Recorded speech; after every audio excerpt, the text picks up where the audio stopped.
ಬೆಳ್ಳಂಬೆಳಗ್ಗೆ rowdy ಶೀಟರ್ಗಳಿಗೆ big shock. Gokak ನಗರದಲ್ಲಿ ರೌಡಿಗಳ ಮನೆಗಳ ಮೇಲೆ ದಾಳಿ. ಡಿವೈಎಸ್ಪಿ ನೇತೃತ್ವದ ಪೊಲೀಸರ ವಿಶೇಷ ತಂಡದಿಂದ ಕಾರ್ಯಾಚರಣೆ. 10 ಜನ ಕ್ರಿಮಿನಲ್ಗಳ ಅಡ್ಡೆಗಳ ಮೇಲೆ ದಾಳಿ.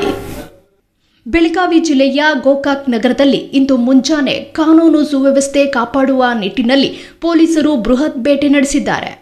ಗೋಕಾಕ್ ಡಿವೈಎಸ್ಪಿ ನೇತೃತ್ವದಲ್ಲಿ ಸಿಪಿಐ, ಪಿಎಸ್ಐ ಹಾಗೂ ಸಿಬ್ಬಂದಿಗಳನ್ನೊಳಗೊಂಡ ವಿಶೇಷ ತಂಡವು ನಗರದ ವಿವಿಧೆಡೆ ಇರುವ ಒಟ್ಟು 10 ಜನ ರೌಡಿ ಶೀಟರ್ಗಳ ಮನೆಗಳ ಮೇಲೆ ಏಕಾಏಕಿ ದಾಳಿ ನಡೆಸಿ ಜಾಲಾಡಿದೆ.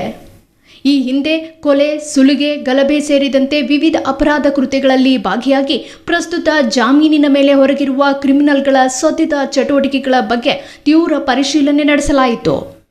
ಸಾರ್ವಜನಿಕ ಶಾಂತಿಗೆ ಭಂಗ ತಂದರೆ ಕಠಿಣ ಕ್ರಮ ಕೈಗೊಳ್ಳುವುದಾಗಿ ಎಚ್ಚರಿಸಿರುವ ಪೊಲೀಸರು ಅಪರಾಧಿಗಳ ಪ್ರತಿಯೊಂದು ಮೂವ್ಮೆಂಟ್ ಮೇಲೆಯೂ ಹದ್ದಿನ ಕಣ್ಣಿಟ್ಟಿದ್ದಾರೆ.